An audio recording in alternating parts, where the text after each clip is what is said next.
पायल, श्रीअंग पर लाल रंग की साड़ी माँ ने धारण कर रखी है। उस साड़ी में अनंत अनंत तारागण दमक रहे हैं। माँ ने बाजूबंद धारण कर रखा है, हाथों में कंगन, चूड़ी, हाथों में सुंदर मेहंदी की रचना है।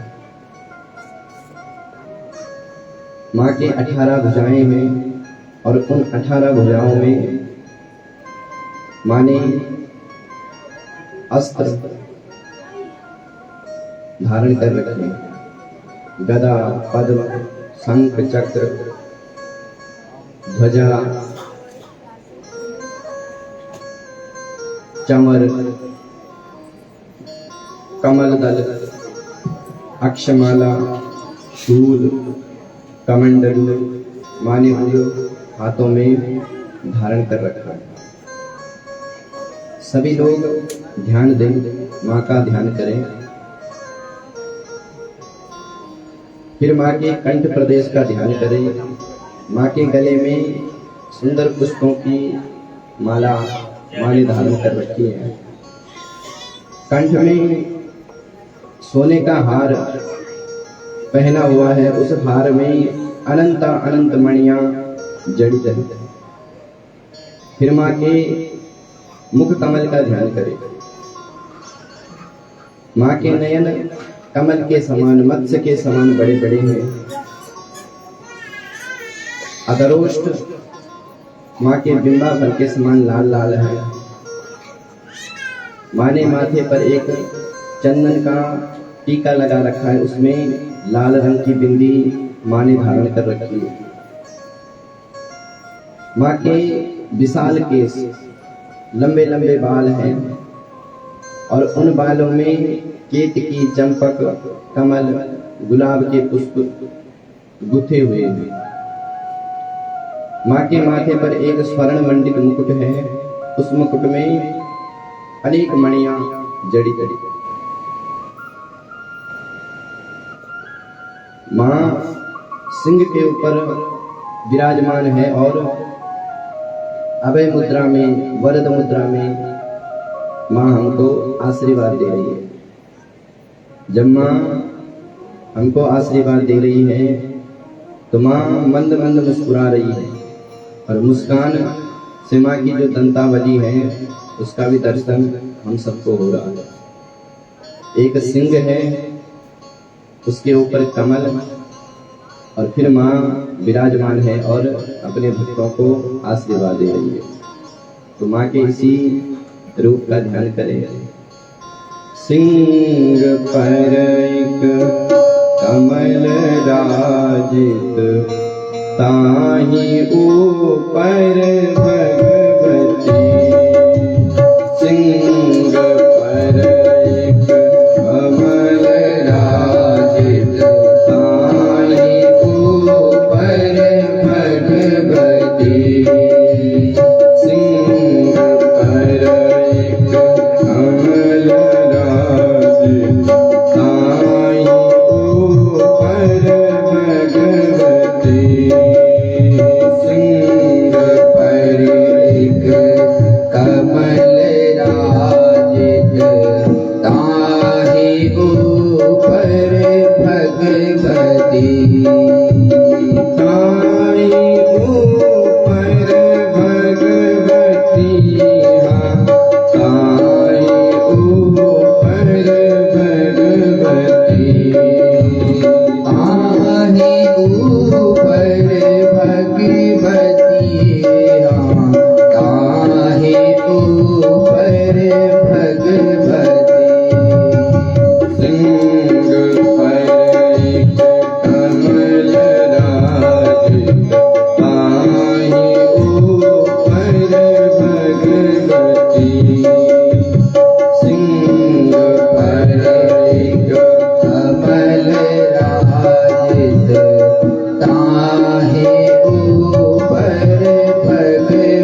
भगवती हसती फल फल दांत झल झल रूप सुंदर भगवती भगत खल खल दांत झल झल रूप सुंदर भगवती सिंह पर एक कमल राजित ताई ऊपर भगवती सिंह पर एक कमल राजित ताई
अनाथ की माँ भक्त जन प्रतिपालिनी। नाथ सब अनाथ की माँ भक्त जन प्रतिपालिनी। महामाया देवी मैया दुर्गा दुर्गति नाशिनी। दुर्गा दुर्गा निवासिनी माँ सिंह पर एक कमल राजित ताहे ऊपर भगवती माँ ताहे ऊपर भगवती।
मणिद्वीप धाम की श्री सुखदेव जी महाराज की व्यास जी महाराज की जय जय श्री राधे श्याम जय जय श्री सीताराम।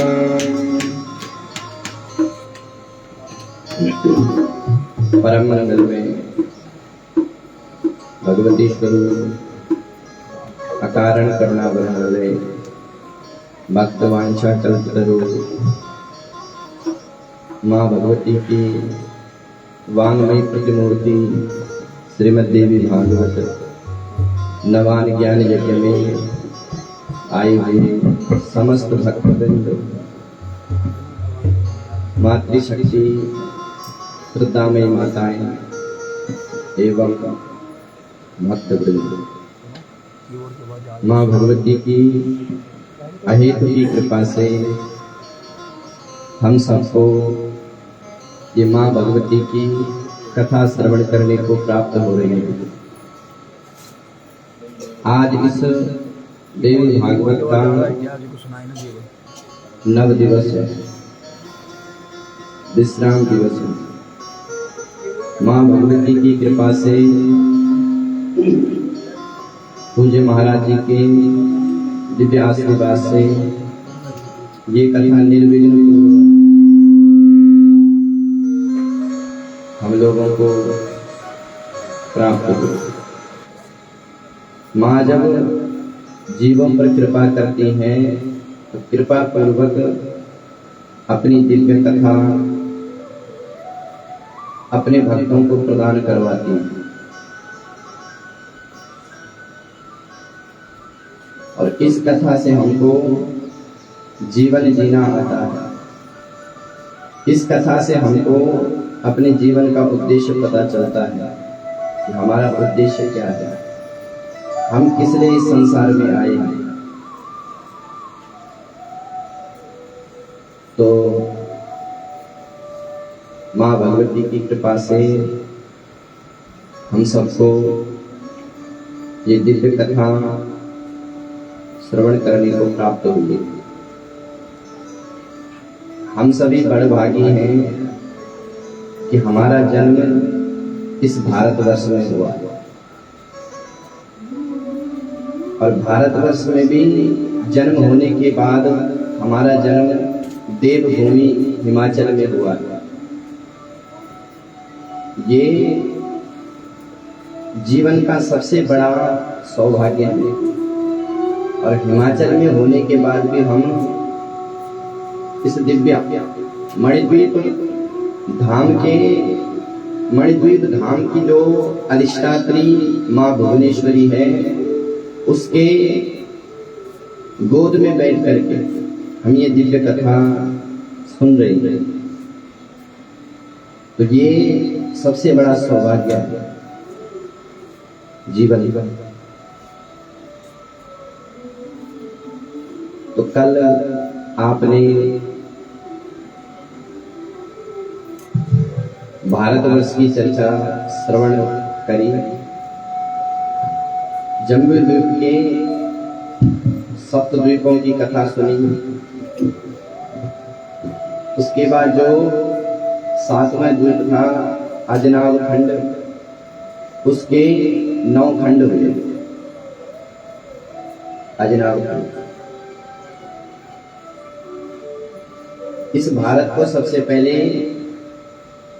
इस भारत का नाम था जम्बू द्वीप, फिर उससे हुआ अजनाब खंड, अजनाब खंड से हुआ भारत।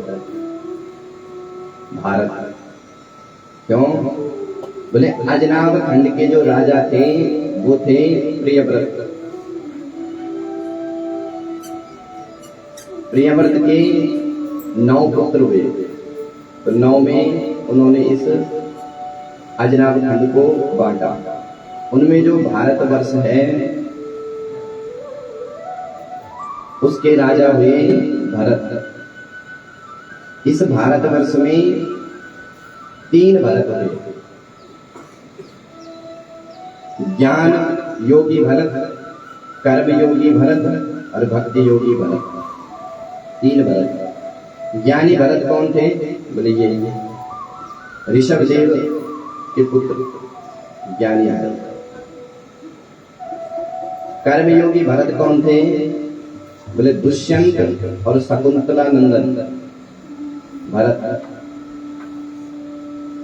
जिन्होंने जंगल में सिंह के दांत भी गिने।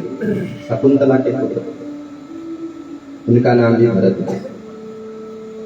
तीसरे भरत हुए हमारे राम जी के छोटे भाई। राम जी के भाई भक्ति योगी भरत है, शकुंतला के पुत्र कर्म योगी भरत है, और ऋषभ देव के पुत्र ज्ञानी भरत है, जिन्होंने रहुगण को दिव्य ज्ञान दिया भागवत में।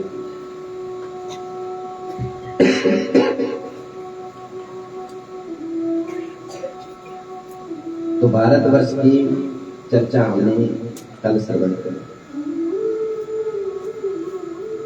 भारतवर्ष की गौरव गाथा अन्य लोकों में भी होती है। अन्य लोग भी इस भूमि पर जन्म लेने के लिए तरसते हैं, प्रभु से प्रार्थना करते कि हे प्रभु, हमें भी कब अवसर मिलेगा कि हम मनुष्य बन करके इस भारतवर्ष पर पुण्य करें। तो ये भारतवर्ष बड़ा दिव्य है। यहाँ पर गंगा, यमुना, सरस्वती सप्त पुरियां हैं।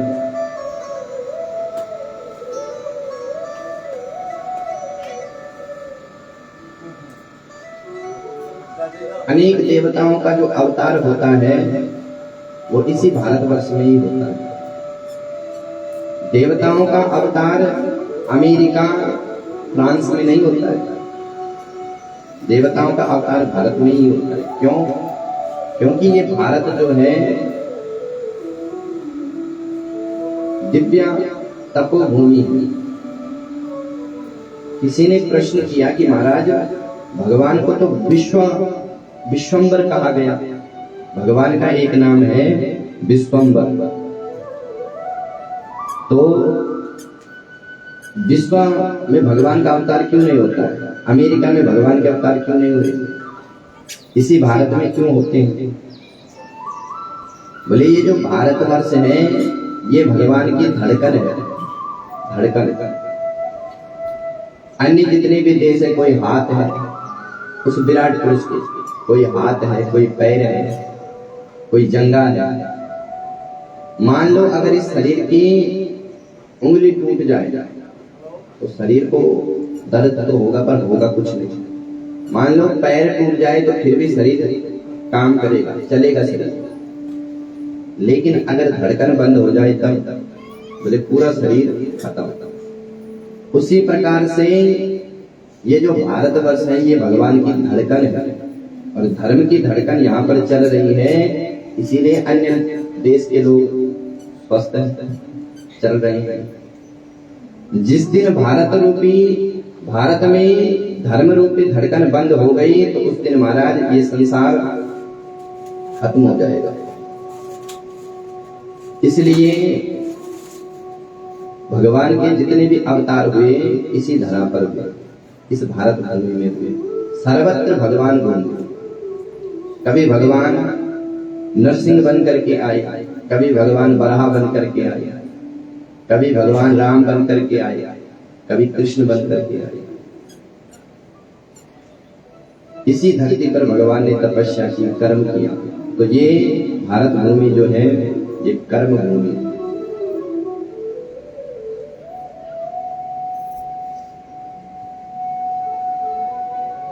तो इस भारत भूमि में हमारा जन्म है तो हम भी खूब कर्म करें। हम लोग विदेश में भले ही कमाने के लिए चले जाएंगे, लेकिन अगर हमने वास्तव में धर्म की पूंजी एकत्रित करनी है, वास्तव में हमने कुछ पुण्य कमाना है, तो उस पुण्य कमाने के लिए हमको भारत में ही आना पड़ेगा। इसीलिए तो इस भारत भूमि को विश्व गुरु कहा गया। विश्व गुरु, ये भारत भूमि विश्व गुरु थी। लेकिन म्लेच्छों ने अपनी कूटनीति से इस भारत को लूट लिया। अंग्रेज भारत में आए तो अंग्रेजों ने इस भारत की संस्कृति को विकृत किया। हमको मानसिक गुलाम बनाया। धीरे धीरे हम मानसिक से शारीरिक गुलाम हो गए। व्यक्ति जब भी कमजोर होता है तो सबसे पहले दिमाग से होता है। अगर उसका दिमाग प्रखर है तो उसका शरीर भी प्रखर होगा। तो सबसे पहले मैं काले ने हम भारतवासियों की शिक्षा नीति को विकृत किया। गुरुकुलों को बंद करवाया। तक्षशिला, नालंदा आदि जो गुरुकुल चलते थे उनको बंद करवाया। कॉन्वेंट स्कूल खुलवाए, कॉन्वेंट स्कूल, और उसमें ऐसी शिक्षा भर दी कि हमारी जितनी भी संस्कृति है, जितना भी हमारा धर्म है, उसको खत्म कर दिया। हमारा इतिहास क्या है? बचपन में जब हम पढ़ाई करते थे तो वहां पर हम पढ़ते थे कि हम पहले बंदर थे, फिर हमारी पूंछ घिस गई और मूंछ निकल आई, क्योंकि पूंछ का प्रयोग नहीं होता है। तो सूत्र है कि जिस वस्तु का प्रयोग नहीं होता वो वस्तु खत्म हो जाती है, ऐसा नहीं। अगर वास्तव में वो सच्चाई थी तो आज बंदर मनुष्य क्यों नहीं बन रहे? वो विकास रुक क्यों गया? आज भी तो वैसे चलना चाहिए था, लेकिन नहीं। ये केवल हम लोगों को मूर्ख बनाने वाली बात थी। हमारा इतिहास है वाल्मीकि रामायण और महाभारत, यही हमारा इतिहास है। लेकिन ये हमको नहीं पढ़ाया गया। हमको तो पढ़ाया गया अकबर द ग्रेट, जिस अकबर ने कितनी महिलाओं के साथ जबरदस्ती की, कितने ब्राह्मणों के गले को काटा, कितने धर्म की जो धारक है उनको मरवाया दिल्ली में। लेकिन हमको पढ़ाया गया अकबर महान था। किस चीज का महान था? महान तो हमारे धर्म ग्रंथ है, महान हमारे राम है, हमारे कृष्ण है, हमारे पांडव है, भीष्म, द्रोणाचार्य, कृपाचार्य, अश्वत्थामा, बलि। लेकिन हम लोगों को मन से गुलाम कर दिया, और जब व्यक्ति मन से गुलाम हुआ तो हम कमजोर हो गए।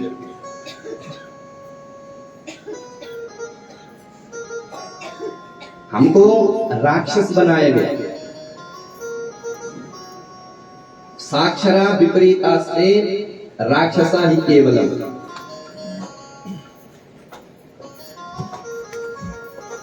हमको शिक्षा तो दी, लेकिन हमको वास्तविक जो ज्ञान है उसको नहीं दिया गया, उससे हमको वंचित कर दिया गया। तो जब हम कमजोर हुए, जब ये भारत कमजोर हुआ, तो फिर अंग्रेजों ने आक्रमण किया।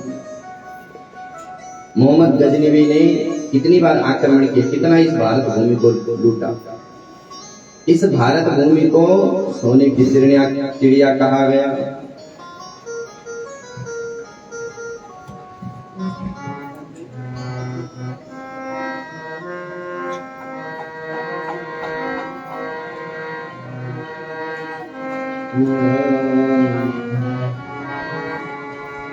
यहाँ डार डार पर सोने की चिड़िया करती है बसेरा, वो भारत देश है मेरा, वो भारत देश है मेरा। यहाँ डार डार पर सोने की चिड़िया करती है बसेरा, वो भारत देश है मेरा, वो भारत देश है मेरा। यहाँ सत्य अहिंसा और धर्म का लगता है पग पग फेरा, वो भारत देश है मेरा।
डेरा वो भारत देश है मेरा वो भारत देश है मेरा वो भारत देश है मेरा वो भारत देश है मेरा।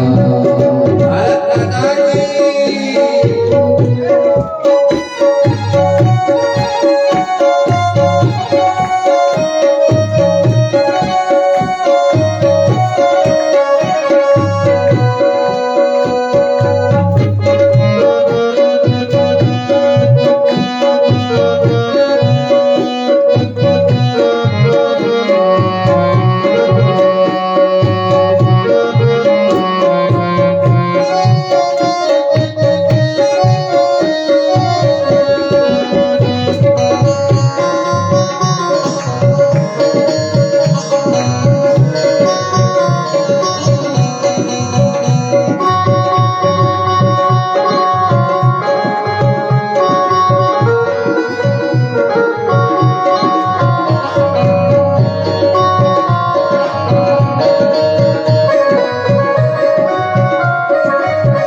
माता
में अनेक देवता जन्म लेने के लिए तरसते हैं। कल हमने माँ भगवती शाकंभरी रूप का दर्शन किया, भगवती की कथा श्रवण करी। आइए अब नवम स्कंद में प्रकृति का वर्णन किया है। प्रकृति कौन है?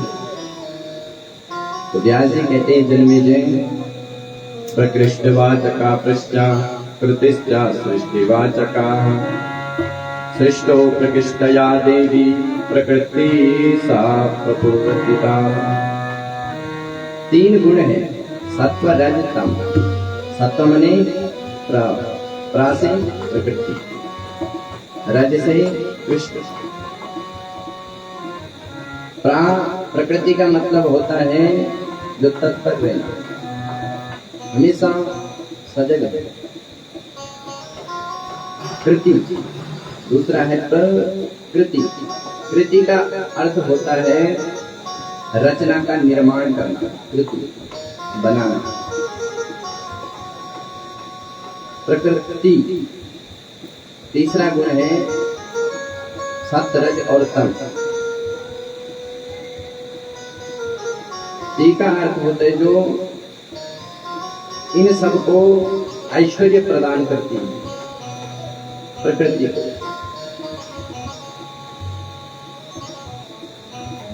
और तीन ही महादेवियां हुई, महाकाली, महासरस्वती,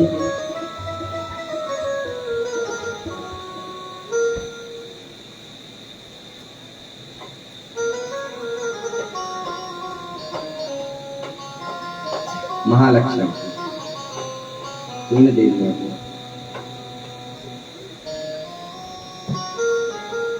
जन्मेजय ने प्रश्न किया तो व्यास जी कहते हैं कि हे जन्मेजय, ये जो प्रकृति है, इसी प्रकृति के द्वारा ये सारा संसार मोहित है। ये सारा संसार इस प्रकृति के द्वारा ही चल रहा है। सर्वशक्ति स्वरूपा च शक्तिरिष्या सततमं सिद्धेश्वरी सिद्धरूपा सिद्धिदा सिद्धिरीश्वरी। ये जो प्रकृति है, इसी से सारा संसार चलायमान है। और प्रकृति की जो प्रथम देवी है, प्रथम प्रकृति को जो चलाने वाले हैं, प्रथम शक्ति का नाम है श्री कृष्ण। इन्हीं श्री कृष्ण से सारी प्रकृति चलती है।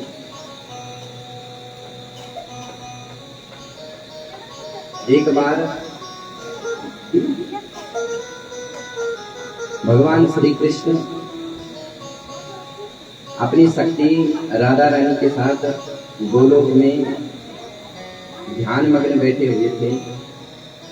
तो उस समय भगवान शिव इस ब्रह्मांड से उस ब्रह्मांड में गए। और भगवान शिव सामवेद के आचार्य हैं, गायन के बड़े मर्मज्ञ हैं। तो शिव ने विविध राग रागनियों से जो है भगवान को रिझाया।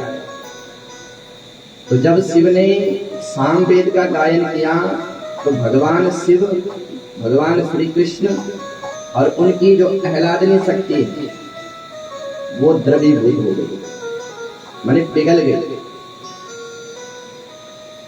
उनका स्वरूप जलमय हो गया। तो पुनः देवताओं ने उनकी स्तुति करी तो भगवान फिर से प्रकट हुए। इन्हीं श्री कृष्ण से इनकी जो बुद्धि है, भगवान श्री कृष्ण की जो बुद्धि है, उनसे प्रकट हुई दुर्गा। दुर्गा और दुर्गा इस संसार में जितनी भी देवियां हैं, चाहे महाविद्या है, चाहे ग्राम देवियां है, जितनी भी शक्ति है, दुर्गा के ही अवतार माने गए, दुर्गा से ही इनका प्रादुर्भाव हुआ है। भगवती का जो स्वरूप है वो कैसा है? जो भुवनेश्वरी है, भगवती भुवनेश्वरी का स्वरूप है कामेश्वर भगवान शिव, और भुवनेश्वरी भगवान शिव के अर्धांग में, माने आधा अंग कामेश्वर भगवान का और आधा अंग भगवती भुवनेश्वरी का। यही है मूल प्रकृति, जो मूल है। इन्हीं से फिर इनका जो प्रथम अवतार है, जो प्रथम मूल है, वो है श्री कृष्ण। श्री कृष्ण देवी पुराण में कथा आती है कि एक बार शिव ने विचार किया मां भुवनेश्वरी को देखकर कि क्यों ना मैं इनके स्वरूप में हो जाऊं। तो भगवान शिव राधा बने, भगवान शिव राधा बने और भुवनेश्वरी कृष्ण बने। और जो मां भुवनेश्वरी की जो अष्ट सखियां थी, कुसुमा, अनंगा आदि आदि सखियां थी, वही राधा रानी की अष्ट सखी बनी। चित्रा, विशाखा, तुंग विद्या, सुदेवी, इंदुलेखी। भगवान शिव तो राधा बने, और जो शिव की अर्धांगिनी है भगवती भुवनेश्वरी, वो स्वयं श्री कृष्ण बने। और जो शिव के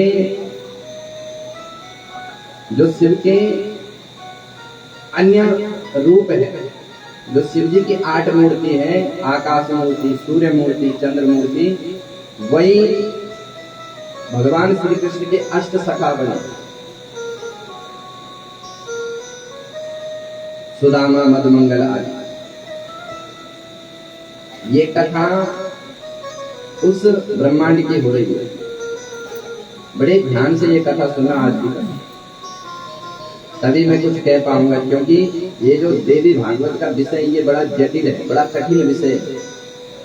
अन्य ग्रंथों में तो कथानक भाग आता है तो व्यक्ति उसमें कथा उसको सुलभ हो जाती है, याद हो जाती है। लेकिन ये जो विषय है, ये बड़ा कठिन विषय है। इसलिए अगर आप लोग बड़े ध्यान से सुनेंगे तो हम आपको सुना पाएंगे। तो मूल प्रकृति कौन है? राधा और श्री कृष्ण। ये कहां से आए?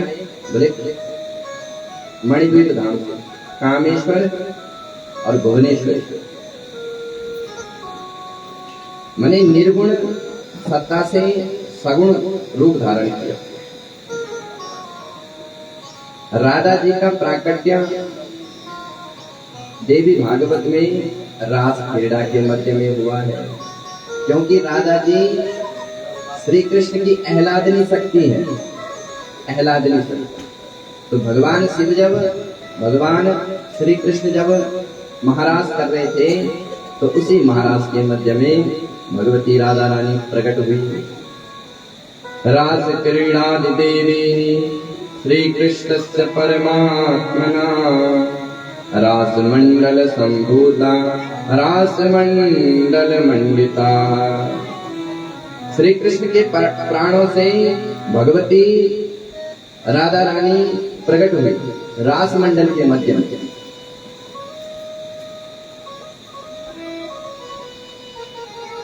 दुर्गा भगवान श्री कृष्ण की बुद्धि है, और इन्हीं से ग्राम देवियां हैं। भगवान श्री कृष्ण की वाणी से सरस्वती प्रकट हुई है। सरस्वती श्री कृष्ण की वाणी से प्रकट हुई। एक बार याज्ञवल्क्य मुनि ने अपने गुरु वैशंपायन की त्रुटि निकाली। मैंने गुरु को कहा कि आप ये जो मंत्र कह रहे हैं, ये गलत कह रहे हैं। तो वैशंपायन को क्रोध आया और उन्होंने क्रोध में कहा कि हे याज्ञवल्क्य, तुमने जितना भी ज्ञान मेरे से प्राप्त किया है उसको वापस करो। तो याज्ञवल्क्य ने उस विद्या को वमन किया, उस विद्या को मुखद्वार से धरती पर फेंक दिया। गौतम ऋषि ने उसको तीतर पक्षी बन करके उसको चुरा, तीतर पक्षी बन करके, तीतर पक्षी बन। तो जब गुरु ने याज्ञवल्क्य जी को अज्ञानी वाली जितनी भी विद्या थी वो सब वापस करवा दी, तो याज्ञवल्क्य जी ने तपस्या की, शिव की तपस्या की। भगवान शिव ने कहा कि हे याज्ञवल्क्य, बिना सरस्वती के मैं आपको ज्ञान नहीं दे सकता हूं, क्योंकि मैं आपको ज्ञान तो दूंगा लेकिन सरस्वती जब तक आपकी वाणी में न बैठे, जब तक आपको बुद्धि न मिले, तब तक मैं कुछ नहीं कर सकता। तुम सरस्वती की उपासना करो। तो याज्ञवल्क्य जी ने सरस्वती की उपासना की। सरस्वती शुक्लवर्णा सस्मिता सुमनोहरम चंद्रकोटि प्रभा पुष्टा युक्ता विग्रह विग्रहम। भगवान शिव ने याज्ञवल्क्य जी को एक मंत्र दिया, भगवती सरस्वती का बीज मंत्र। ज्ञान को बढ़ाने के लिए इस मंत्र का जप करना चाहिए। कौन सा मंत्र दिया? श्रीं ह्रीं सरस्वती नमः, श्रीं ह्रीं सरस्वती नमः, इस मंत्र को दिया। इसी मंत्र के द्वारा याज्ञवल्क्य ने भगवती की आराधना की और मां से प्रार्थना करी कि हे मां, मेरे को गुरु जी ने त्याग दिया है, कृपा कुरु जगन्मात मेवात तेजसा गुरु सापा स्मृति भ्रष्टम विद्याहीनं च दुःखितं ज्ञानं देहि स्मृतिं विद्यां शक्तिं शिष्य प्रमोदिनीं ग्रंथकर्त्रीरसत्शक्तिं सुशिष्यं सुप्रतिष्ठितम्। हे माता, मुझे आप शिष्य प्रमोदनी शक्ति दीजिए, ज्ञान भी दो और उस ज्ञान को कैसे लोगों को समझाना है, कैसे अपने शिष्य को ज्ञान बताना है, कैसे उसका वर्णन करना है, ये आप हमें दे दीजिए। सर्व विद्याधिदेवी या तस्यै वाणी नमो नमः विसर्ग बिंदु मात्रेषु यदिष्टानमेव च। जब तक भगवती वाग्वाणी वागेश्वरी भगवती सरस्वती की कृपा न हो तब तक व्यक्ति को कोई ज्ञान नहीं होता है, और ज्ञान हो भी जाए और वो किसी को वो ज्ञान सुना नहीं सकता है, माने शिष्य प्रमोदनी शक्ति उसको नहीं प्राप्त हो सकती। इसलिए भगवती की सरस्वती की उपासना करें। व्यास जी कह रहे कि हे जन्मेजय, एक बार सनत कुमारों ने भी ब्रह्मा जी से भगवती के विषय में प्रश्न किया कि वो भगवती कौन है, तो ब्रह्मा जी भी कुछ कह नहीं पाए। ब्रह्मा जी भी मूक हो गए। बभूवा मूक वत्सोपि सिद्धांतम कर्तुम अक्षम। तब ब्रह्मा जी ने इसी मंत्र को, ये जो मंत्र है श्रीं ह्रीं सरस्वती नमः, इसी मंत्र को ब्रह्मा जी ने जप किया और फिर सनत कुमारों को ज्ञान दिया। एक बार पृथ्वी देवी ने भगवान अनंत से यही प्रश्न किया ब्रह्म के विषय में कि वो भगवती कौन है, तो अनंत भी मूक हो गए, वो भी बता नहीं पाए। फिर उन्होंने भी इसी मंत्र का जप किया, ह्रीं श्रीं ह्रीं सरस्वती नमः। फिर पृथ्वी देवी को उन्होंने ज्ञान दिया। जन्मेजय कहते हैं कि हे व्यास जी कहते हैं, जन्मेजय, एक बार वाल्मीकि जी से भी व्यास जी ने यही प्रश्न किया कि हे वाल्मीकि, तुम बताओ कि वो भगवती कौन है, उसके विषय में कुछ बताओ। तो व्यासं पुराणं सूत्रं च प्रपक्षं वाल्मीकि यदा। व्यास जी ने पुराणों का सूत्र वाल्मीकि जी से पूछा, लेकिन वाल्मीकि भी मौन हो गए, कुछ नहीं कह पाए। फिर वाल्मीकि जी ने भी इसी मंत्र का जप किया, श्री ह्रीं सरस्वती नमः। इंद्र ने भी जब भगवान शिव से शब्द शास्त्र के विषय में प्रश्न किया तो भगवान शिव भी कुछ नहीं कह पाए। भगवान ने भी फिर इसी मंत्र का जप किया और फिर उनको भी सरस्वती की कृपा हुई।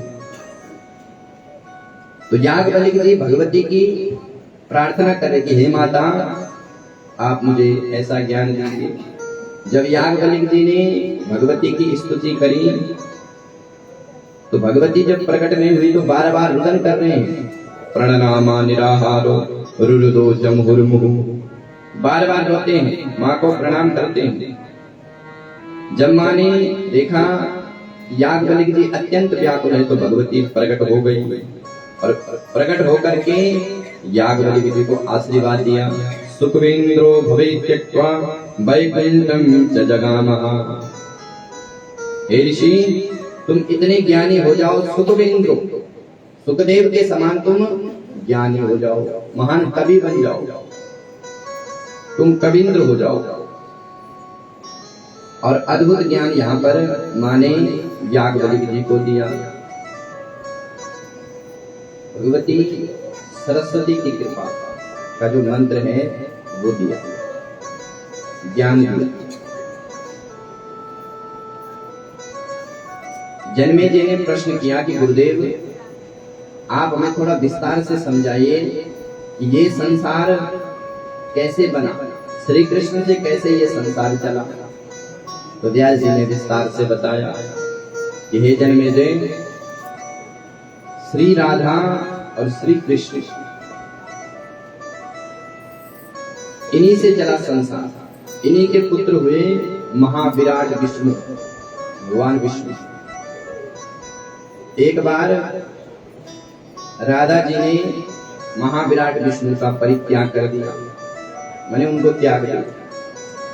तो श्री कृष्ण ने राधा जी को श्राप दिया कि तुमने अपने पुत्र का परित्याग किया है, तो जब तुम्हारा जन्म धरती पर होगा तो तुम निसंतान रहोगी, तुम्हारा कोई पुत्र नहीं होगा। श्राप दे दिया। तो भगवान श्री कृष्ण और राधा जी के पुत्र हैं महाविराट नारायण। इन्हीं से अन्य देवताओं की उत्पत्ति हुई। और जो भगवान नारायण है उनको श्री कृष्ण ने कहा कि हे नारायण, तुम मेरे समान ही श्रेष्ठ होंगे, मेरे समान ही महान होंगे। जो शक्ति मुझ में है वो शक्ति तुम में होगी। और नारायण, तुम समस्त अवतारों के भी कोष होंगे, जितने भी अवतार होंगे धरती पर वो सब तुमसे ही होंगे। मुझ में और तुम में कोई भेद नहीं होगा। और उन नारायण के भी अनेक छोटे नारायण हैं जिनको क्षुद्र नारायण कहा गया, क्षुद्र विष्णु कहा गया, उनसे भी छोटे छोटे हैं। तो ये जो भगवान नारायण है ये मूलभूत प्रकृति का अंशभूत है। और उन अंशभूतों जो नारायण है उनके अंशभूत है पृथ्वी, गंगा, तुलसी, काली, मंगल चंडी और स्वाहा। ये जो पृथ्वी, गंगा, तुलसी, काली, मंगल चंडी है इनकी भी और अंशभूता देवियां हैं, जैसे गौ माता हो गई, दक्षिणा देवी हो गई, सिद्धि, बुद्धि, पुष्टि, अप्सरा आदि जो ग्राम देवियां होती हैं। और हम लोग भी इन्हीं के अंशभूत हैं। जो देवियां हैं वो इन्हीं की अंशभूता है। पृथ्वी को भगवान श्री कृष्ण ने जगदाधार बनाया। पृथ्वी को कहा कि तुम जगत का भार वहन करो। आधार में का जगतस्त्वमेकं मही स्वरूपेण तथाति शक्ति। आप पर्वतों को, नदियों को, वृक्षों को धारण करो। पृथ्वी ने कहा कि हे प्रभु, मैं इन सब का भार वहन तो करूंगी, लेकिन कुछ ऐसी वस्तु होती है जिसका भार मैं वहन नहीं कर सकती हूँ। भगवान ने कहा वो कौन सी वस्तु है? तो भगवती पृथ्वी कह रही, ये भी उस मूल प्रकृति की अंश होता है पृथ्वी। तो पृथ्वी भगवान से कह रही कि प्रभु, मैं इन पर्वतों का भार तो वहन कर सकती हूँ, लेकिन कुछ ऐसी वस्तु है जिसका भार वहन नहीं कर पाती। तो भगवान ने कहा वो कौन सी वस्तु है? तो पृथ्वी कह रही है, स्वदत्तम परदत्तम वा ब्रह्मवृत्ति हरिक्षया सतिष्ठति काल सूत्रे वाचकलिंद्रो दिवाकरा। हे प्रभु, जो व्यक्ति दान दे करके उसका अभिमान करता है, स्वदत्तम परदत्तम वा ब्रह्मवृत्ति हरिक्षया, जो व्यक्ति दान देकर अहंकार करता है उसका मैं भार वहन नहीं कर सकती हूँ। जो व्यक्ति किसी की वृत्ति को छीनता है, किसी की नौकरी को छीनता है, उसका मैं भार वहन नहीं कर सकती हूँ। जो व्यक्ति दिए को, जो दीपक होता है उसको धरती पर रखता है, उसका मैं भार वहन नहीं कर सकती हूँ। दिए को भी किसी आसन पर रखना चाहिए, ऐसा नहीं कि धरती पर रखना, धरती को वो भार हो जाता है। जो व्यक्ति भूमि पर दीप रखता है, ज्योत रखता है, वो 7 जन्म तक अंधा होता है। जो व्यक्ति शंख को धरती पर रखता है उसको कुष्ठ रोग होता है। शंख का भी पहन धरती नहीं कर पाती। ये दिव्य पार्षद है भगवान के, ये शंख घंटी, इनको भी आसन दिया जाता है। जो ब्राह्मण अपना जनेऊ, जब जनेऊ खोल करके धरती पर रखता है तो भगवती पृथ्वी को भार हो जाता है। जनेऊ भी पृथ्वी पर नहीं होना चाहिए। शिवलिंग, जो शिवलिंग होता है, जो अर्चा के लिए छोटा सा शिवलिंग होता है, चल प्रतिष्ठा, उसको भी कभी धरती पर नहीं रखना चाहिए, उसको भी आसन देना चाहिए।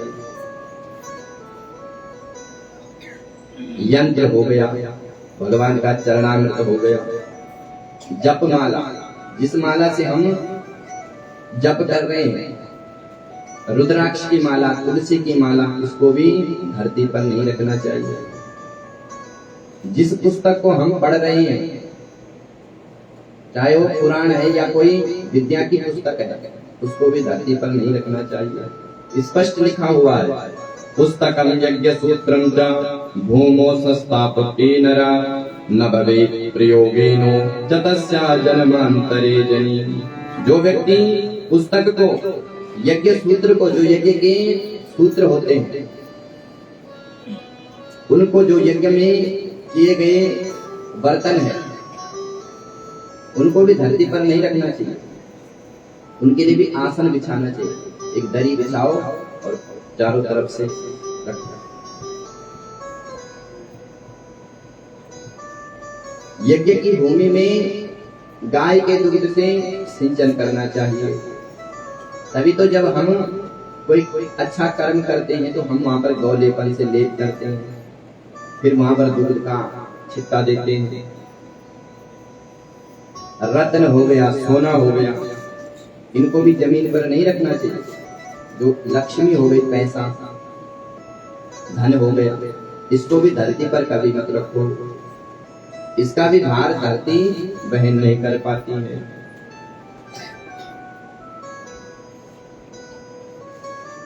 तो पृथ्वी को भगवान ने इस धरती का जगदाधार बनाया। भगवान श्री कृष्ण के पुत्र हैं नारायण। इन्हीं नारायण की 3 पत्नियां हुई। कौन कौन? गंगा, लक्ष्मी और सरस्वती। ये कथा थोड़ा समझ में कम आएगी क्योंकि विषय से परिचित नहीं है।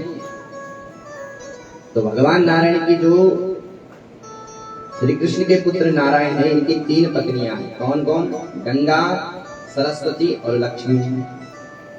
भगवान 3 पत्नियों से युक्त वैकुंठ में वास करते हैं। श्री कृष्ण ने जो मूल प्रकृति है, उन्होंने इनको ये 3 पत्नियां दी। एक बार गंगा ने भगवान विष्णु की ओर स्वभाव से देखा और मुस्कुरा गई, तो भगवान भी गंगा को देखकर मुस्कुराए। पर जब सरस्वती ने ये दृश्य देखा तो भगवान नारायण की निंदा करी, भर्त्सना करी, तो भगवान उसी समय अंतर्धान हो गए। फिर सरस्वती ने गंगा को भी डांटा, बोले देवी, नारायण तो हम सबके पति हैं और तुम उनको अपनी ओर आकृष्टित करना चाहती हो, तुम ये गलत कर रही हो। मैं तुमको श्राप देती हूँ, तुम गंगा बन जाओ, तुम स्वेच्छाचारिणी बन जाओ, तुम गंगा बन जाओ। जब श्राप दिया तो लक्ष्मी ने कहा कि अरे सरस्वती, स्त्री तो, पत्नी तो यही चाहती है कि उसका पति उससे प्रेम करे, तो तुमने उनको श्राप क्यों दिया? इतनी भी कोई बड़ी बात तो थी नहीं, तुमने श्राप क्यों दिया? सरस्वती से कहा। तो जब माँ लक्ष्मी सरस्वती को समझा रही थी तो सरस्वती ने लक्ष्मी को भी डांटा, बोले तुम बड़ी बीच बिचाव कर रही हो, मैं तुमको श्राप देती हूँ, तुम वृक्ष बन जाओ, तुम वृक्ष बन जाओ। गंगा ने देखा कि ये सरस्वती, इसने मेरे को भी श्राप दिया और लक्ष्मी को भी श्राप दिया। गंगा ने कहा सरस्वती, मैं भी तुझे श्राप देती हूँ, तू भी नदी बन जा। तीनों को श्राप मिल गया। उसी समय भगवान नारायण प्रकट हुए। भगवान नारायण ने कहा कि एक पत्नी सुखी नैवा बहुपत्नी कथंचन, एक पत्नी वाला सुखी नहीं है तो बहुत पत्नी वाला सुखी कहां से होगा। तो उसी समय जो है भगवान नारायण ने सरस्वती से कहा कि तुम ब्रह्मलोक चली जाओ, तुम ब्रह्मा जी की पत्नी बनो। गंगा से कहा कि तुम शिव जी के मस्तक पर बैठ जाओ, तो दोनों रोने लगे, महाराज हमारा परित्याग मत करो। तो भगवान ने कहा कि देवी, मैं तुमको आशीर्वाद देता हूं कि तुम मूल रूप से मेरे पास रहोगा, गंगा मेरे चरणों में रहेगी। तो गंगा जी उसी समय सूक्ष्म रूप धारण करके भगवान नारायण के चरणों में समा गई। और सरस्वती बोले तुम्हारा वास जल में होगा, जल को कहते सरस्वान, सरस्वान, और उसी सरस्वान के नाम से हुआ सरस्वती। तो सरस्वती मैया जल में निवास किए।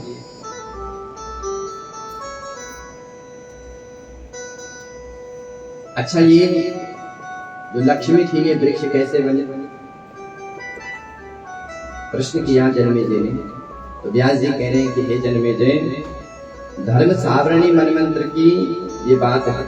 धर्म सावरणी मनमंत्र के राजा हुए धर्म सावरणी। इनके 2 पुत्र हुए, एक हुए वृषध्वज और एक हुए कुशध्वज। जो कुशध्वज थे उनकी एक कन्या हुई जिसका नाम था वेदवती। वेदवती जिसने जन्म लेते ही वेदों का उच्चारण किया, इसलिए नाम हुआ वेदवती। वेदवती गंधमादन पर्वत पर तपस्या कर रही थी। उसी समय रावण आया, रावण ने इसका स्पर्श किया तो इस वेदवती ने रावण को श्राप दिया कि मैं ही सीता के रूप में जन्म लूंगी और तेरा अंत करूंगी, और अपने आप धरती में समा गई वेदवती। तो यही धर्मध्वज जो वेदवती थी, उसी ने फिर क्षीरध्वज की पत्नी जो सुनैना थी, उसी के घर जन्म लिया धरती से। अच्छा महाराज, ये जो दूसरे राजा थे इसकी पत्नी का नाम था मालती देवी। धर्मध्वज इनकी पत्नी का नाम मालती देवी। मालती देवी, और इन्हीं के गर्भ से हुआ तुलसी मैया का जन्म। बोलिए तुलसी मैया की।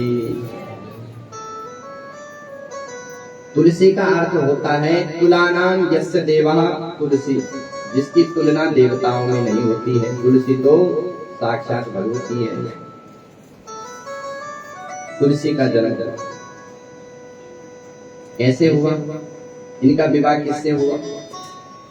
तो व्यास जी कहते हैं कि हे जन्मेजय, भगवान श्री कृष्ण के एक पार्षद है गोलोक में, जिनका नाम है सुदामा।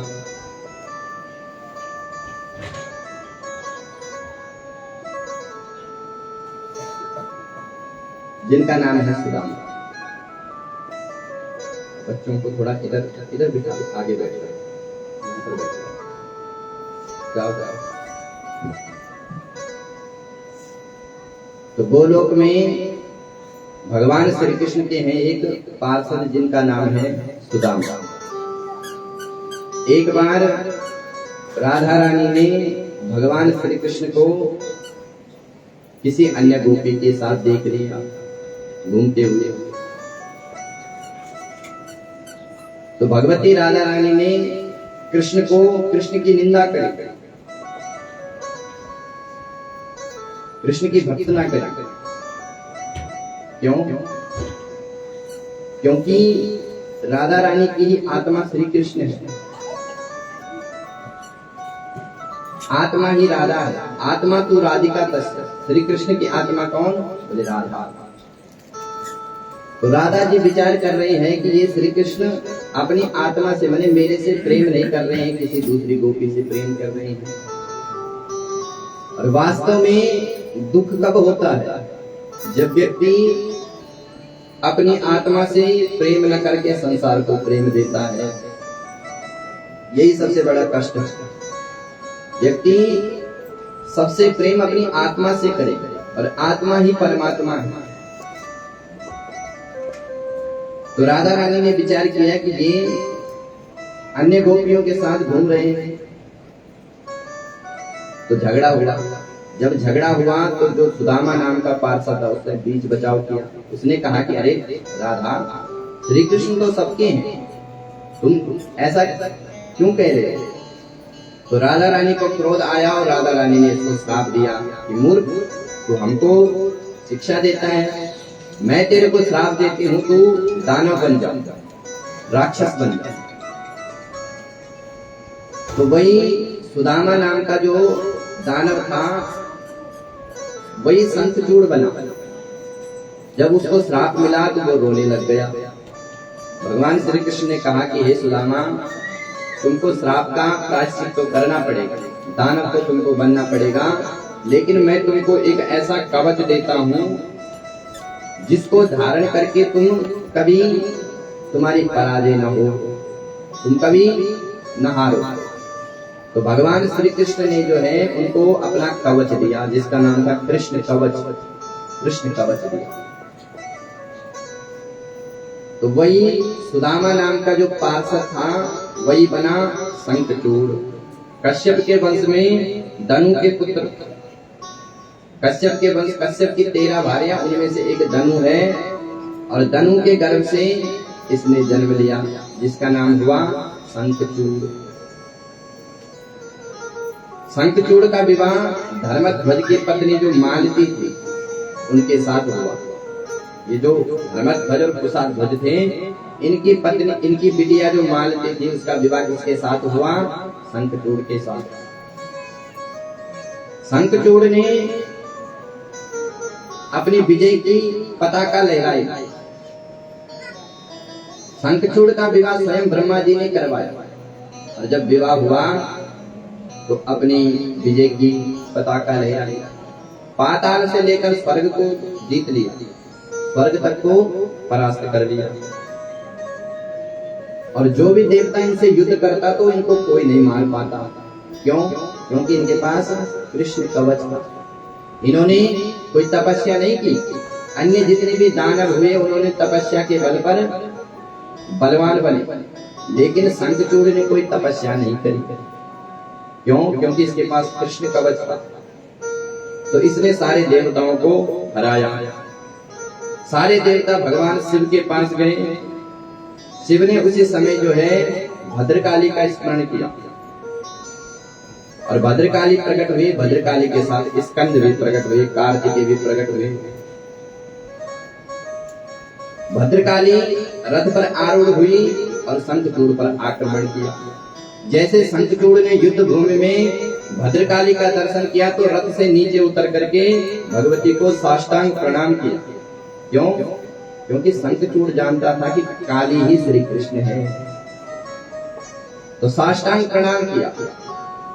भद्रकाली ने शंखचूड़ पर अस्त्र शस्त्र चलाए। कालिका ने शंखचूड़ पर वरुणास्त्र चलाया तो शंखचूड़ ने ब्रह्मास्त्र से वरुणास्त्र को परास्त किया। ब्रह्मास्त्र चलाया तो ब्रह्मास्त्र से दानवराज शंखचूड़ ने कालिका के उस अस्त्र को काट दिया। माहेश्वर अस्त्र चलाया काली ने, तो शंखचूड़ ने वैष्णव अस्त्र चलाया। जब नारायण अस्त्र चलाया तो शंखचूड़ ने प्रणाम कर लिया भगवती को, साष्टांग प्रणाम किया। तो नारायण अस्त्र अपने आप ही शांत हो गया। अंत में जब पास अस्त्र चला रही थी तो उसी समय आकाशवाणी हुई, हे भगवती, ये जो दानव है ये अजय है, ये मरने वाला नहीं है। क्यों? क्योंकि इसने कवच को धारण कर रखा है। तो भगवती काली शांत होकर के चली गई। जब देवताओं को पता चला कि इसके पास कृष्ण कवच है तो सारे देवता भगवान श्री हरि के पास गए, हे प्रभु आप ही रक्षा करो। तो श्री हरि ने एक ब्राह्मण का रूप धारण किया और शंखचूड़ के पास भिक्षा मांगने के लिए गया। शंखचूड़ बड़ा दानी था। तो श्री हरि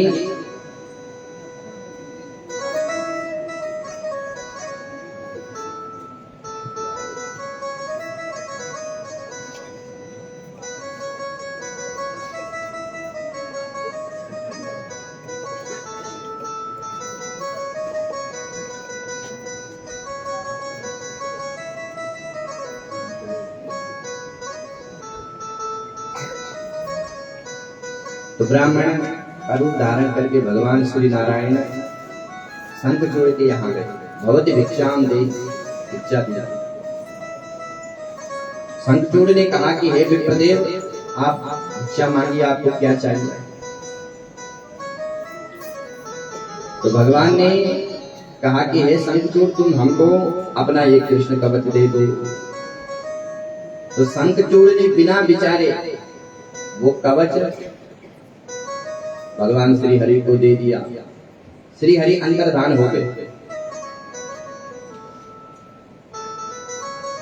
उसी समय जो है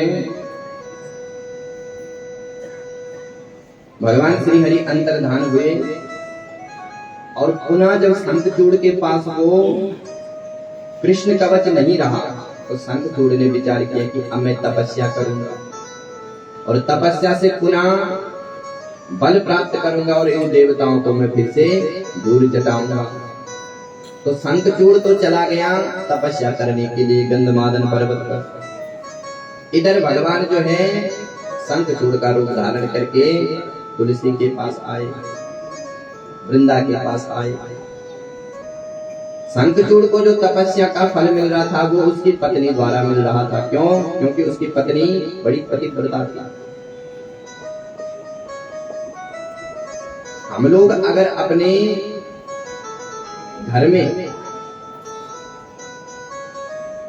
जो 4 पुरुषार्थ है, धर्म अर्थ काम मोक्ष, उसकी प्राप्ति करना चाहो तो माताओं के हाथ में वो सब है। माताएं अगर अपने धर्म का पालन करें, जो जो शास्त्रों में है उन धर्मों का पालन करें, तो घर में महाराज लक्ष्मी नृत्य यत्र च, लक्ष्मी नृत्य करे। ये सब हमारे हाथों में है। तो वृंदा जो थी वो बड़ी पतिव्रता थी। पातिव्रत धर्म की रक्षा के कारण जो है पातिव्रत्य धर्म के बल से उसका जो पति शंखचूड़ था वो निर्भीक होकर के रहता था। तो जब शंखचूड़ तपस्या करने के लिए गया तो भगवान श्री हरि जो है शंखचूड़ के देश में आया और वृंदा का स्पर्श किया। वृंदा का पातिव्रत्य धर्म खंडित हुआ और उसी समय जो है भगवान शिव ने शंखचूड़ का वध किया। शंखचूड़ की कथा विस्तार से शिव पुराण में आती है कि कैसे भगवान शिव ने शंखचूड़ को मारा। जब तुलसी को पता चला कि नारायण ने मेरे को छल पूर्वक हरा तो तुलसी ने उसी समय जो है श्री हरि को श्राप दे दिया। श्री हरि से तुलसी कहती है हे नाथ ते दया नास्ति पाषाणा सदृशच्चा छलेना धर्म भंगेना मम स्वामी त्वया हता। हे नाथ, हे नारायण, आप बड़े निर्दयी हो, आपने छल पूर्वक मेरे को छला है। अगर आप बलवान हैं तो मेरे पति से युद्ध करते, लेकिन आपने छद्म पूर्व जो है मेरे को छला है, इसलिए मैं तुमको श्राप देती हूँ। पाषाणात् हृदयस्त्वं दयाहीनो यत प्रभो तस्मात् पाषाण रूपस्त्वं भवे देवा भुवादुगम। हे नारायण, तुमने दया न करके मेरे साथ ऐसा छल किया है तो मैं तुमको श्राप देती हूँ। पाषाणात् द्रवत्वं, पाषाण, आप पाषाण बन जाओ, पत्थर बन जाओ। भगवान ने कहा कि हे तुलसी, स्मरण करो, मैंने तुमको आशीर्वाद दिया है कि तुम मेरी पत्नी बनोगी। तुम लक्ष्मी थी, लक्ष्मी से तुम वृक्ष बने, तो मैं तुमको पाने के लिए आया, तुम ही मेरी संगिनी हो। तो सरस्वती का जो श्राप था उसका बोध तुलसी को आया, लेकिन तुलसी ने भगवान को श्राप दिया कि तुम पत्थर बन जाओ।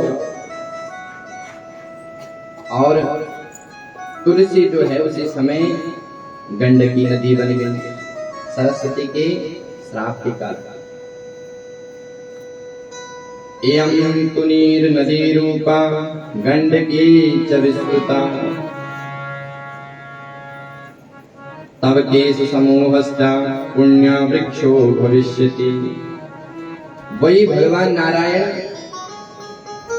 गंडकी में जो शिला है, गंडकी के जो पाषाण है वो नारायण बने और तुलसी जो है वो गंडकी नदी बन गई। गोलोके विरजा तीरे रासे वृंदावने बने भांडीरे चंपके रम्ये चंदन कानने। और जो भगवती वृंदा के जो बाल थे वही वृक्ष बना। तुलसी तो जो वृंदा थी वो तो नदी बन गई और जो वृंदा के बाल थे वो तुलसी बन गई। और वही तुलसी जो है गोलोकवास में है, वृंदावन में है, वृंदावन बने बने सब जगह प्रसारित हो गई। तुलसी तरु मूलेषु पुण्यदेषु पुण्यदम अधिष्ठानम च तीर्थानाम सर्वेषां च भविष्यति। भगवान नारायण कहते कि हे तुलसी, मैं तुमको आशीर्वाद देता हूँ कि तुम्हारे तरु के नीचे, तुलसी तरु के नीचे अगर कोई पुण्य करता है तो वो पुण्य 10 गुना हो जाता है। तुलसी के नीचे सारे देवताओं का सारे तीर्थों का सार है, सारे तीर्थों का वास तुलसी मैया के नीचे है। हे तुलसी, तुम सभी देवियों की अधिष्ठात्री बनोगे और मैं स्वयं तुम्हारे साथ वास करूंगा। तत्रैव सर्वदेवानां ममाभिष्टानमेव वा तुलसी पत्र पतन प्राप्ते च परानने। हे देवी, मैं तुम्हारे वृक्ष के नीचे हमेशा तत्पर रहूंगा। तुम्हारे जो पत्ते गिरेंगे वो मेरे ऊपर ही गिरेंगे, मैं ही वहां पर बैठा रहूंगा।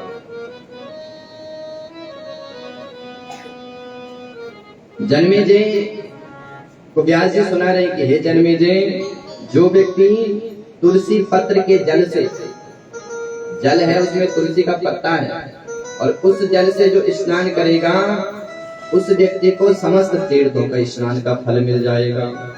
सस्नात सर्व तीर्थेषु सर्व यज्ञेषु दीक्षिता तुलसी पत्र पतोनीना यज्ञाभिषेक समाचरे। उस व्यक्ति को समस्त तीर्थों का फल मिल जाएगा, समस्त यज्ञों का भी फल मिल जाएगा। हे जन्मेजय, जो व्यक्ति, अगर कोई व्यक्ति 1000 अमृत के घट से स्नान करता है तो उसको वो फल नहीं मिलता है जो भगवती तुलसी के जल से स्नान करता है, जो भगवान नारायण को तुलसी जल चढ़ाता है।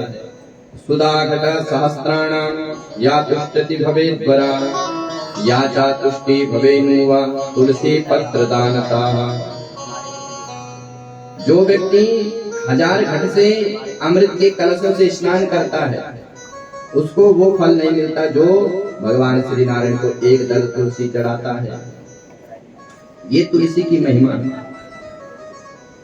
हे जन्मेजय, 10,000 गोदान का जो फल नहीं होता है वो फल कार्तिक महीने में भगवान श्री हरि को 1000 तुलसी से चढ़ाने से मिल जाता है। कार्तिक महीने में तुलसी मैया का विवाह महोत्सव भी मनाया जाता है और तुलसी को दीपदान दिए जाते हैं। तो जो कार्तिक महीने में तुलसी के नीचे दिया जलाता है उसको करोड़ों अश्वमेध यज्ञ का फल मिलता है। व्यक्ति नित्य तुलसी का पूजन करे, तुलसी को जल चढ़ाए, केवल एकादशी को छोड़ करके। वैसे रविवार को भी नहीं चढ़ाना चाहिए, लेकिन जो व्यक्ति नित्य चढ़ाता है वो चढ़ा सकता है रविवार को, लेकिन एकादशी को न चढ़ाए, क्योंकि एकादशी के दिन भगवती तुलसी निर्जला एकादशी करती है। जो व्यक्ति नित्य चढ़ाता है तो वो रविवार को भी चढ़ा सकता है, स्पष्ट देवी भागवत में लिखा हुआ है। हम जो बात कह रहे हैं वो अपने मन से आज तक नहीं कही और आगे भी कभी नहीं कहेंगे, जो है वो शास्त्र में है। तो एकादशी को छोड़ करके जल चढ़ाइए। जो व्यक्ति तुलसी जल युक्त का पान करता है उसको 1,00,000 अश्वमेध यज्ञ का फल मिलता है। जो मनुष्य हाथ में तुलसी लेकर के इस शरीर में धारण करता है और फिर तीर्थ यात्रा करता है तो उसको करोड़ों यज्ञों का फल मिलता है। जिस व्यक्ति के मृत्यु के समय तुलसी पत्र का जो जल होता है उसको वो जल सुलभ हो जाए, उसके मुंह में वो पत्र आ जाए, तो उस व्यक्ति को भगवान के पार्षद वैकुंठ लोक को ले जाते हैं। जो मनुष्य तुलसी माला को धारण करता है कंठ में, उसे पग पग पर अश्वमेध यज्ञ का फल मिलता है। जिसके गले में तुलसी होती है, अगर वो एक कदम चलता है तो यस्या कंठे चा गच्छता पुंसां पदे पदे राजसु अश्वमेधादि नाम फलम न दुर्लभ। जो अश्वमेध यज्ञ का फल है वो भी उसके लिए दुर्लभ नहीं रह जाता। जिसके गले में कंठी हो तुलसी की माला। जो व्यक्ति तुलसी की माला धारण करने के बाद भी झूठ बोलता है उसको महाराज कोटि नरक में वास करना पड़ता है। जो तुलसी के सामने झूठ बोलता है, जो तुलसी की शपथ लेकर के झूठ बोलता है, उसको करोड़ों नरक की यात्रा करनी पड़ती है। और पणि नाम के जो दैत्य हैं उसको यात्रा देते हैं। पूर्णिमा मया च द्वादश्यां रविसंक्रमे तैलाभ्यश्च च कृत्वा मध्याह्ने निशिसंदरे। जो पूर्णिमा को, अमावस्या को, द्वादशी को, रवि वार को, संक्रांति के दिन भगवती तुलसी को दीपदान करता है, उसको महाराज अनंत जो कल्प होते हैं उनका जो फल है, अनंत जो देव का स्वर्ग का सुख है, उसके लिए भी सुलभ हो जाता है। तुलसी को कभी भी अशौच वस्तु में नहीं तोड़ना चाहिए। जब हम अशौच होते हैं, अशौचे शुचिकालेया रात्रिवासेन्द्रिता नरा तुलसी ये विचिन्वन्ति ते छिद्यन्ति हरेष्या। अशौच अवस्था में नहीं तोड़ना चाहिए। हमने स्नान नहीं किया है, अगर हम तुलसी को तोड़ते हैं, रात्रि में अगर हम तुलसी को तोड़ते हैं तो वो व्यक्ति तुलसी को नहीं तोड़ता बल्कि नारायण का गला काटता है। अशौच अवस्था में तुलसी को कभी मत तोड़िए।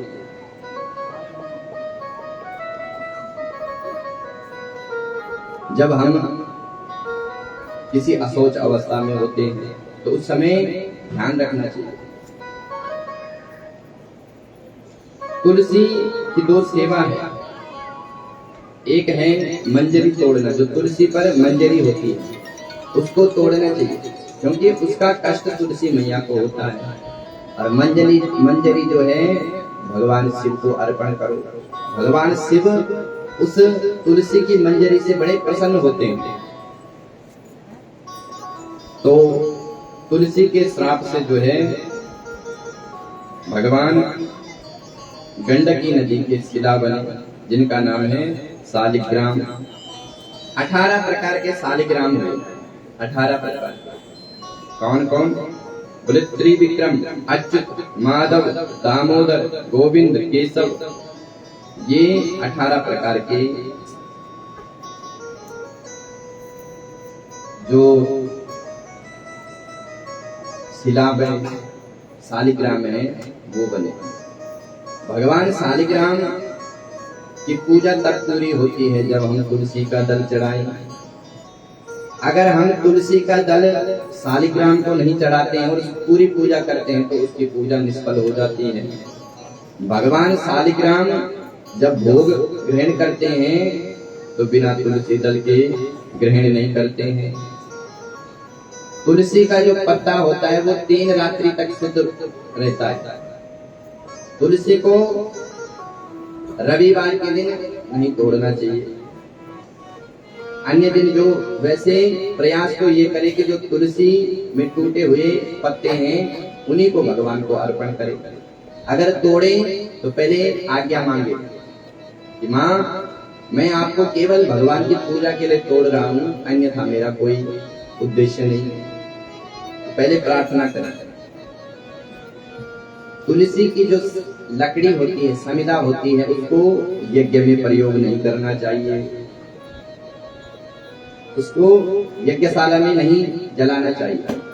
हाँ, जब किसी की चिता जल रही है तो उसमें तुलसी की लकड़ी जला सकते हैं। जब हम अपने पितरों को पिंडदान देते हैं तो उस पिंड के ऊपर अगर तुलसी दल चढ़ा दिया तो पितरों को जो है स्वर्ग की प्राप्ति हो जाती है। जिस घर में तुलसी का वास होता है, तुलसी का बिरवा जिस घर में होता है, उस घर में अनेकों अनेक देवता वास करते हैं और उस घर में कभी भी बिजली नहीं गिरती है। आपको पता नहीं है कि इस धरती पर हर रोज 200 स्थानों पर बिजली गिरती है। हर रोज पूरी पृथ्वी पर कहीं भी गिर जाएगी। विदेशों में ऐसा होता है, लेकिन भारतवर्ष में क्यों नहीं होता? क्योंकि भारतवर्ष घर घर में तुलसी का पूजन होता है। तो जिस घर में तुलसी होती है उसमें उस घर में सब सुख प्राप्त हो जाता है। तुलसी माँ के 8 नाम हैं। 8 नाम कौन कौन? वृंदा वृंदावनी, विश्व पूजिता, विश्वभावनी पुष्पा, वृंदानी तुलसी कृष्ण जीवनी। वृंदा वृंदावनी विश्व पूजिता, विश्व भावनी, पुष्पहारा, नंदिनी, तुलसी और कृष्ण जीवनी, ये 8 नाम। जो इन 8 नामों का उच्चारण करके तुलसी माँ को जल अर्पण करता है, उसको सारा शास्त्रों का फल मिल जाता है। कार्तिक महीने में श्री कृष्ण और श्री हरि का सहस्त्रार्चन करता है तुलसी से, तो उसको जो है सारे पूजा का फल मिल जाता है, अनुष्ठान का फल मिल जाता है। कार्तिक द्वादशी शुक्ल को भगवान श्री कृष्ण और तुलसी मैया का विवाह होता है। कार्तिक द्वादशी शुक्ल पक्ष द्वादशी के दिन जो भगवान श्री कृष्ण और तुलसी मैया का विवाह कराता है, उसके घर में हमेशा मंगल ही मंगल होता है।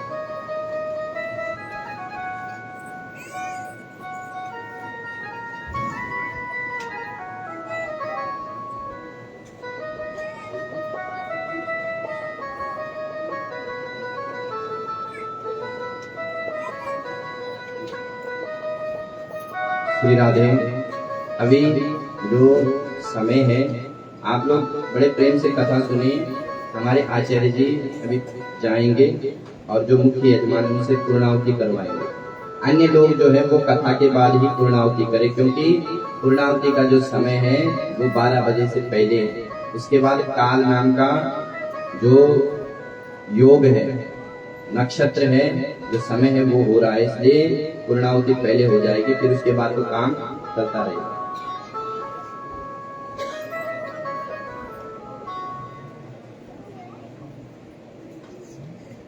बोलिए तुलसी मैया की जय हो। तो तुलसी मैया का पूजन हम लोग अपने अपने घर में करें। तो आइए एक बार माँ से प्रार्थना करें कि हे माँ, हम भी शरणागत हैं, हम भी अपने पापों से पीड़ित हैं, तो हमको भी आप कृपा करके अपनी शरणागति प्रदान करें।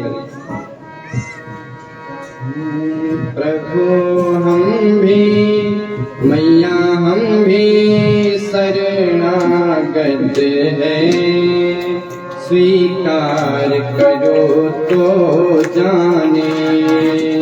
मैया हम भी शरणागत हैं, स्वीकार करो तो जाने। मैया हम भी शरणागत हैं, स्वीकार करो तो जाने। अब कुटिल से पावन हमको, अब कुटिल से पावन हमको, स्वीकार करो तो जाने। अब कुटिल से पावन हमको,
तो इस प्रकार से भगवती तुलसी का आख्यान बताया।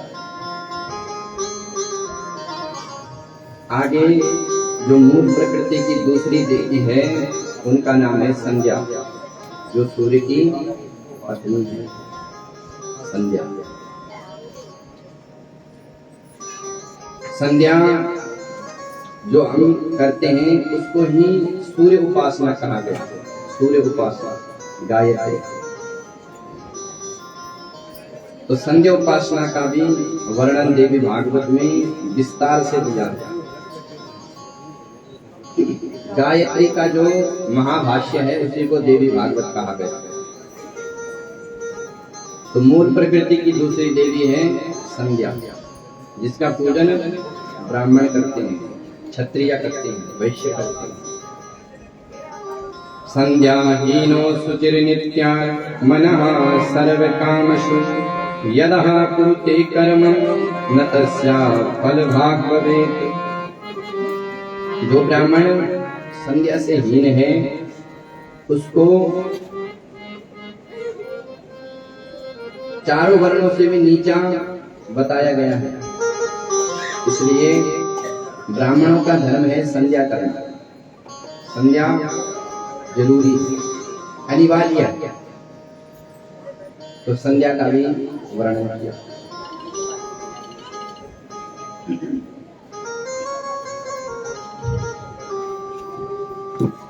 आगे सावित्री देवी का भी वर्णन है। मूल प्रकृति की जो तीसरी देवी है उनका नाम है सरस्वती, तो सरस्वती का उपाख्यान भी बताया। पांचवी देवी है लक्ष्मी, तो लक्ष्मी का प्राकट्य भी विस्तार से बताया कि समुद्र मंथन से माँ भगवती लक्ष्मी प्रकट हुई। समुद्र मंथन की कथा से जुड़ी हुई कथा है। छठी देवी है गंगा। गंगा का भी आख्यान बताया कि गंगा कैसे प्रकट हुई धरती पर। बोले सागर की दो पत्नियां, एक का नाम सुमति, एक का नाम केसरी। सुमति और केसरी, तो एक का पुत्र हुआ एक असमंजस, और जो सुमति थी उसके हुए 60,000 पुत्र। एक पिंड ने जन्म लिया और उस पिंड से 60,000 पुत्र प्रकट हुए। राजा सगर ने बड़े बड़े राजसु यज्ञ किए, बड़ी बड़ी कथाएं करी, और जब अनेक राजसु यज्ञ किए तो जब राजसु यज्ञ होता है तो उसमें जो अश्व होता है उसको छोड़ दिया जाता है।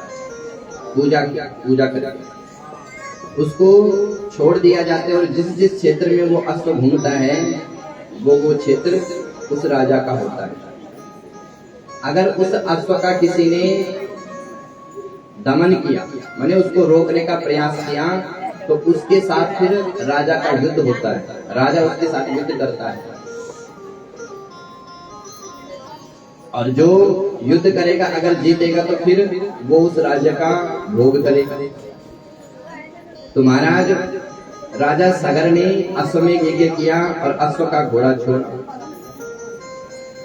देवराज इंद्र ने विचार किया कि ये राजा जो है यज्ञ कर रहा है, इसका उद्देश्य है स्वर्ग की प्राप्ति, इंद्र बनना। इंद्र कौन बनता है? बोले जो 100 यज्ञ करता है उसको इंद्र कहा गया। शतक क्रतु, जो 100 यज्ञ करता है। तो इंद्र ने विचार किया कि ये राजा इंद्र बनेगा, इसलिए इसकी जो ये अश्वमेध यज्ञ का जो घोड़ा है इसका हरण कर लूं। तो इंद्र ने राजा सगर के अश्वमेध यज्ञ के जो घोड़ा था उसका हरण किया और चुपके से कपिल मुनि के आश्रम में बांध दिया, बंधक बना दिया। अब इधर राजा सगर को पता चला कि घोड़े का कहीं पता नहीं, तो अपने पुत्रों को बुलाया, बोले पता करो घोड़ा कहाँ। तो 60,000 पुत्र गए, अन्वेषण करते करते कपिल मुनि के आश्रम में पहुंचे। कपिल मुनि के आश्रम में जब उन्होंने घोड़े को बंधा हुआ देखा तो उन 60,000 बालकों ने कपिल मुनि की निंदा कर, कपिल मुनि की भर्त्सना की, उनको गाली दी कि देखो इस पाखंडी संत का रूप धारण करके और आंखें बंद करके बैठ रखा है।